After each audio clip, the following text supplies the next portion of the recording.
Maligayang pagbabalik Star Pulse is a Fam Pilipinas ang iyong pangunahing mapagkukunan para sa pinakabago at pinakamainit na balita sa libangan sa bansa. Ano ang mangyayari kapag ang isa sa mga pinakamamahal na soul sirens ng Pilipinas ay nagdiriwang ng 2 dekada ng di malilimutang musika at libu-libong tagahanga pa rin ang naghahangad ng higit pa? Aba, iyon mismo ang nangyayari.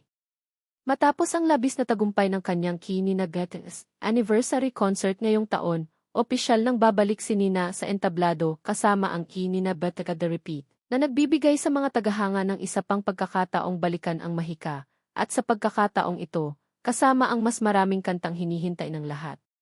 Kung matagal ka ng tagahanga ni Nina, lalo na ang kanyang maalamat na Nina Live album, ang pinakabagong anunsyong ito ay tiyak na kapana-panabik na balita.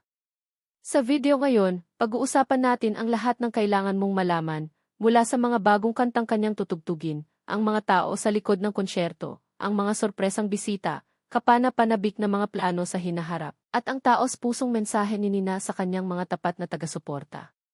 Kaya siguraduhing manood hanggang dulo dahil maraming dapat abangan. Nanatili si Nina bilang isa sa mga pinakarespetadong mang-aawit sa bansa sa loob ng mahigit 2 dekada. Kilala sa kanyang makinis na boses, dahil sa mga emosyonal na balada, at mga walang kupas na awiting pag-ibig, nakabuo siya ng karera na patuloy na nagbibigay inspirasyon sa mga henerasyon ng mga mahilig sa musikang Pilipino. Ang kanyang kamakailang konsyerto na si Nina Beatles ay nilikha upang ipagdiwang ang kanyang hindi kapani-paniwalang ika-20 anibersaryo sa industriya ng musika. Mainit na tinanggap ng mga tagahanga ang kaganapan, kung saan pinuri ng mga manonood ang kanyang mga boses, presensya sa entablado, at nostalgic na setlist. Dahil sa labis na tugon, maraming tagahanga ang agad na nagtanong, kailan ang susunod na palabas? Mabuti na lang at hindi sila naghintay ng matagal.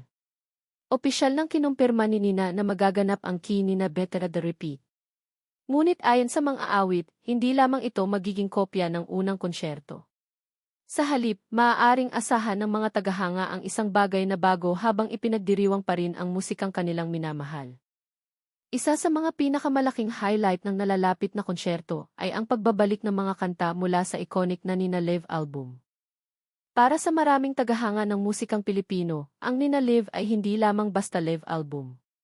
Ito ay itinuturing na isa sa pinakamatagumpay na live album sa kasaysayan ng musikang Pilipino. Ang mga acoustic arrangement, intimate performances, at emosyonal na paghahatid nito ang dahilan kung bakit ito naging paborito ng mga tagapakinig. Gayunpaman, ipinaliwanag ni Nina na noong unang anibersaryo ng konsyerto, imposibleng tugtugin ang bawat kanta mula sa album. Wala talagang sapat na oras. Kaya naman napansin ng maraming tagahanga na nawawala ang ilan sa kanilang mga paboritong track. Magandang balita! Kinumpirma ni Nina na ang paulit-ulit na konsyerto ay magtatampok ng marami sa mga kantang hindi kasama noon. Ayon sa kanya, maraming taga-suporta ang patuloy na humihiling ng mga pagtatanghal na ito, kaya ito ang perpektong pagkakataon upang maisama ang mga ito. Para sa mga matagal ng tagahanga, nangangahulugan ito na makakaranas sila ng ibang konsyerto sa halip na panoorin lamang muli ang parehong palabas.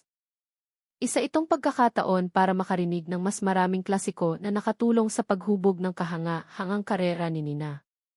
Kapansin-pansin, nagbigay din si Nina ng mahalagang paglilinaw.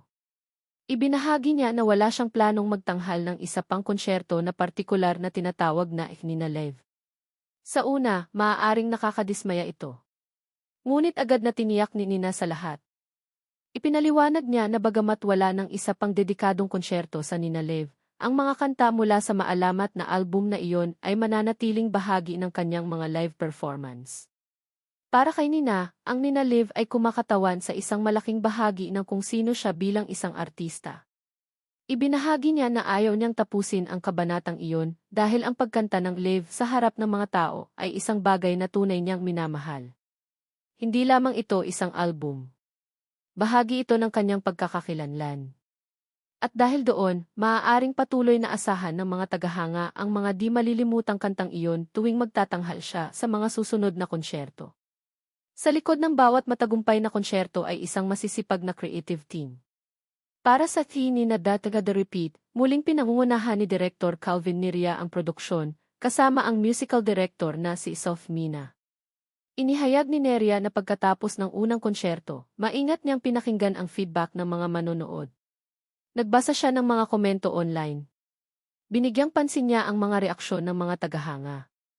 At ayon sa kanya, ang feedback na iyon ang naging inspirasyon para sa pagpapabuti ng paulit-ulit na palabas. Simple lang ang kanyang layunin, bigyan ang mga tagahanga ng higit pa. Sa halip na ulitin ang lahat ng eksakto tulad ng dati, nais ng koponan na pahusayin ang karanasan sa pamamagitan ng paghahatid ng mas malaki, mas malakas, at mas di malilimutang produksyon. Ipinapakita ng pamamaraang ito kung gaano pinahahalagahan ng mga organizer ang kanilang mga manonood. Sa halip na ipagpalagay na perpekto na ang unang konsyerto, pinili nilang matuto mula sa mga manonood at pagbutihin ang bawat posibleng aspeto ng pagtatanghal. Sa panahon ng media event, ibinahagi rin ni Direktor Calvin Neria ang isang kawili-wiling ideya na maaaring lalong magpa-excite sa mga tagahanga. Inihayag niya na tinatalakay niya ang isang bagong-bagong konsepto ng konsyerto, kasama si Nina at ang kanyang pamamahala. Sa halip na isa pang tradisyonal na live na konsyerto, ang iminungkahing ideya ay isang espesyal na tribute show. Huwag kalimutang i-like, share, at spread ang good vibes. Kita-kits sa aming susunod na video, dito lang sa Star Pulse Philippines. Manatiling buzz!